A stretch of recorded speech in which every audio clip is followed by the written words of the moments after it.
Hey everybody, another episode of Bird Brain 66 with my good buddy Brian on the right or left of me in cyberspace. Say hello, Brian. Hey everybody, what's happening? What's going on? Today we're going to look at the 2001 Topps Tribute set. It's the inaugural set of the Tribute series from Topps, one of the high-end card sets that came out in the early 2000s, and they've continued up until present day.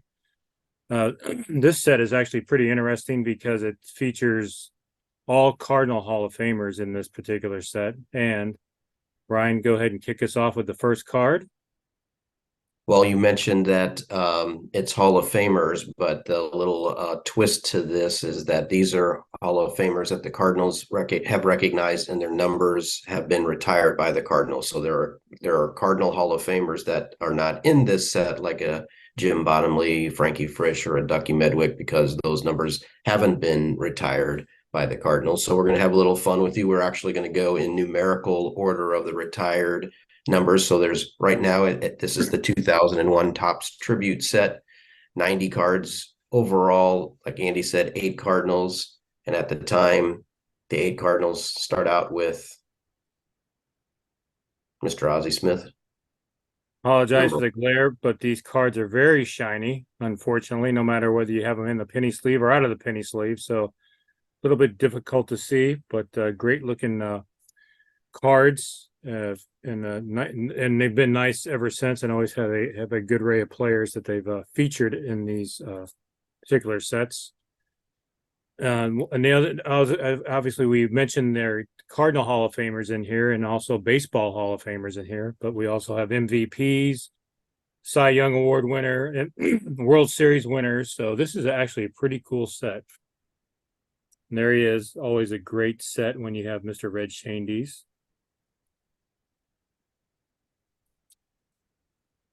Number 2. And you know what else is really cool about this particular set is I love the thicker stock of the Yeah, card.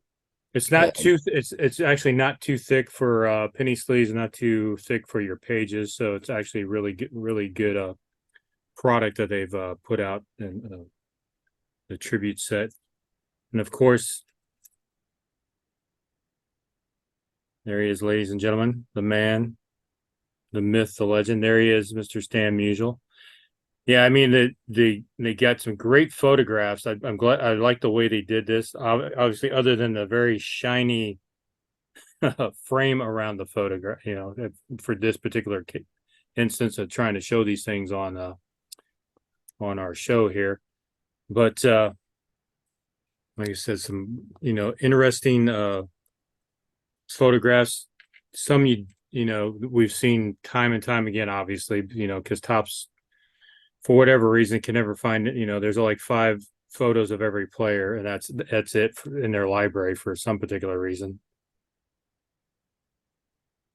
There he is, Mr. Slaughter. country. Just and I have to say this might be the one photograph you don't see too often of Enos Slaughter, but everybody else that you've seen, seems like a dozen times on a dozen different cards. Right. So before we show the next one, it'll give people a chance to kind of think of who comes after number 9 as we talk about this. But we've dogged on Tops before in a little bit just right now because they seem to always use the same particular photos. But in terms of 2001 and looking to be, creative, I do applaud them with this approach to this set. I do like that it kind of goes back to one of the things that we've talked about here in 2023 going into 2024, begging and pleading somebody to take a look at this again and update this type of set, except do every single team's team Hall of Fame. But and some of those guys will obviously be in Baseball Hall of Fame, but again, that would include guys like Bottomley and the other 3 that I mentioned Yep. earlier. But and just in terms of ingenuity and a good idea, I really, really like this set. So without further ado, who comes after number 9 in terms of the retired numbers for the Cardinals? There you go. Dizzy You D. jump ahead. Oh man, you know what? I You pulled it and then set it down. That's right. You're right. My apologies. I screwed that up because that was the one I was testing the light with. My I apologies, know. everybody. I completely screwed that up, but there he is, Ken Boyer. Man, that's all right though.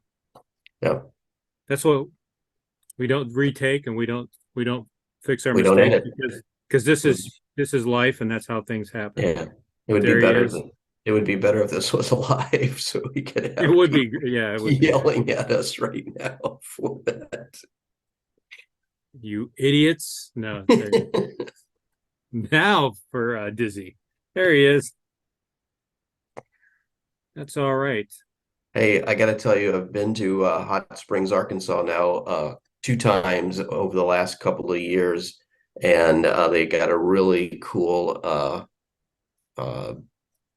rest stop dedicated to Dizzy Dean along that route. It's I haven't had a chance to stop there because we've always been in a hurry to get to our location, but Hot Springs is a pretty cool place to visit in terms of its baseball history, and a lot of people may or may not know this. So if you're an older fan, you will know that it is the original beginning of spring training, and a lot of teams went there because of the hot springs, obviously for their medicinal purposes. But the reason why I bring that up is because of Dizzy growing up in Arkansas and being so close to hot springs.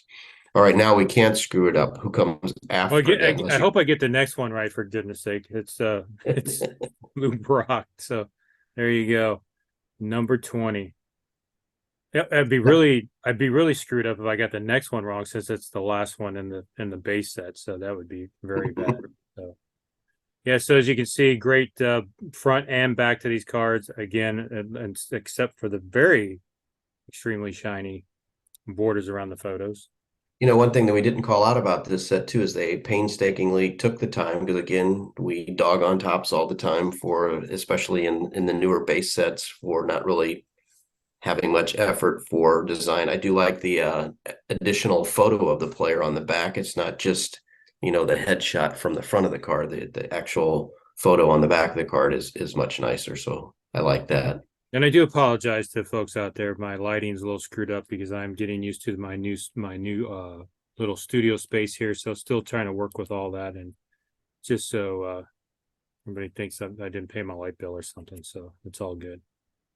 And don't be confused because there's actually a bird brain back there. There's also a football player from the Big Red. So if some folks may not remember, the St. Louis Cardinals had a football. I'm sorry, St. Louis Cardinals had a football team called the St. Louis Cardinals as well. So some people are confused by that, especially if they were probably under the age of 40. So yes, the Cardinals were actually a football team in St. Louis prior to moving out to Arizona. And played in Busch Stadium as well. That is correct. So don't get confused by Otis Anderson back there, anybody. And because I don't Super Bowl anybody. champion. What's that? I said Super Bowl champion Otis And a Super Anderson Bowl champion, right? I with the mean, New York exactly. Giants. So last but not least in the base set, Hoot, there he is. Mr. Bob Gibson. Nice red glove too. I love the photo. I love this glove that he has on. Well, I'm sorry, I had to hold the card up real close to my face because of the glare, but you notice that he's also wearing the bat glove. Yep, exactly. So he's double gloved. That's right. Very, very well. I would And be there's remiss. Go ahead, you first. I was going to go ahead and say there are some relics as inserts in here. I do not currently have any of those, but Brian does have one from the individual I did miss earlier because I put it down in the wrong spot. But some cool relics as well.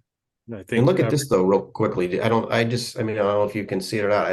Look at the autograph on there. I think that's a pretty nice touch on the Oh, it's relic a very card. cool feature. Yeah, I mean, I Yeah. really like that. So 2001. So I don't have any really any Van Halen references for 2001 because they were in a really weird period after the Gary Sharon and David Lee Roth debacle back in the day. But in 2001, Shrek came out. I do like Shrek, so I've always liked that movie. And the Foo Fighters won 2 Grammys that year, so I love the Foo Fighters. So there's your musical reference for our show this week. That'll do, Donkey. That'll do. I love, yeah, Exactly. we love that movie. Yeah. One of my favorites. I mean, I can't stop watching those movies even today. Yeah, great Mike Myers voice of Shrek and peeling him Oh, back to just in the case people aren't aware, there's actually another Shrek movie coming out down the did road. not know that. I did read that. Cool. Very good. Well, this is one of our fun shows again because this is near and dear to our heart in terms of the Hall of Famers and the guys who have had their numbers retired by the Cardinals. I guess they could have technically threw in an Augie Bush card for number. So is it 85 or 88? I'm drawing a blank all of a 85, sudden. 85. 85. Yeah. And we're kind of keeping our fingers crossed that maybe there's an update where we're featuring Bruce Sutter and Ted Simmons. So Scott Rowland. Scott Rowland potentially just don't know if they're going to go through with retiring his number or not. I'm sure he's going to get a statue, but not 100% sure if they're going to retire his number. But Simba number 23 and Engine 42 for Bruce Sutter have been retired, and that number was already retired by Major League Baseball for Jackie Yes. Robinson.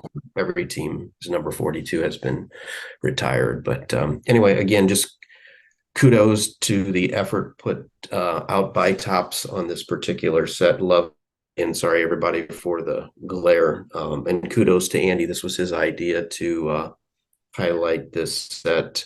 So we really, really enjoy that, and hopefully you guys out there have a couple of those relics because they are nice. They're nice to have. Sometimes if I see one out there and it's not overpriced, and if it's a player I like, I go ahead and pull the trigger. But for the most part, I stay away from that stuff because you can really spend a lot of money on it and go down a rabbit hole. And there's too many other cool things to collect than going down Yeah, rabbit hole. we'll keep hitting some of these lesser known or smaller sets as well as we go through some of the larger sets that are out there, and we'll have some guests coming up too in our very near future. So, and speaking of updates, the Cardinals actually updated their pitching staff in the past week. So we have 3 new starting pitchers that either people are very happy about, are mediocre about, are very sad about, however people want to look at it. But as Mozeliak said, they were going to add 3 starters. They did add 3 starters, so we can't question him on that. So he did actually do that. But hopefully, we're going to see an actual frontline starter moving forward at some point. Via trade, there's no way they're going to do it through free agency. They've already spent their load of cash on the three Lynn, Gibson, and on The good thing Grays. about the Gibson and Lynn signings, they're only for a year, so those numbers are only on the books for this year. And then we got some young guys. Hopefully, they'll come up and replace those guys, and hopefully late 24 or in the 25. So looking forward to some of those younger cats coming up, and actually, so we can have some raw talent coming back out of the minor league system into the major league system and sticking around for a number of years and providing us with a future world championship. Fingers crossed. Yeah, you got to have that. You got to have that balance of the guys coming up from that are the homegrown talent, and we've got a lot of once again a log jam in the outfield. So hopefully, by the time we do our next recording and have this show posted, maybe there is some action where the outfield has been open up, or we may have traded an existing starting pitcher on this staff as part of a package with an outfielder to get. I could think of 3 outfielders off the top of my head that can immediately be moved. I'll leave those names alone for now. Yeah, same here. So on that note, everybody, we appreciate you joining us. This is always fun for us. And, our message always stays the same: make collecting fun for you. I think I've mentioned this before, but I love that I've got one of the neighborhood boys involved in collecting. His dad is excited about it. my neighbor's dad, or my neighbor's dad is also. So it's now grandson, son, and grandfather who are all kind of collecting just because I gave them a fistful of cards. They've been to a show now and they've been to the local card shop. So that makes me happy because, passing on the tradition of such a great hobby. Yeah, I got one kid that's semi-interested in, and the other one's collecting Pokemon. So, and I have no idea anything about Pokemon other than there's some yellow dude on a card, and I know there's a bunch of other characters. So don't crucify me for not knowing who these cats are because I just don't know, I don't and either. So, I don't want to know. That's not my thing. right. But anyway, everybody, thank you so much for joining us, and join us next time when we'll feature another one of these particular sets. Don't know which one it is yet because there's a lot of them out there from, whether it's Topps, Fleer, Donruss, and just name them because there's several that were produced back in the day from each card maker. So, Brian, send us out. All right, everybody. Always follow us on our social channels, X, Instagram, Facebook, and we have full-time jobs. We're still trying to figure out some other tricks that we're going to be doing, but just appreciate you guys joining us, and look for us at BirdBrain66 on those three social channels. All right, everybody. Thanks again. Thank See you you. next time.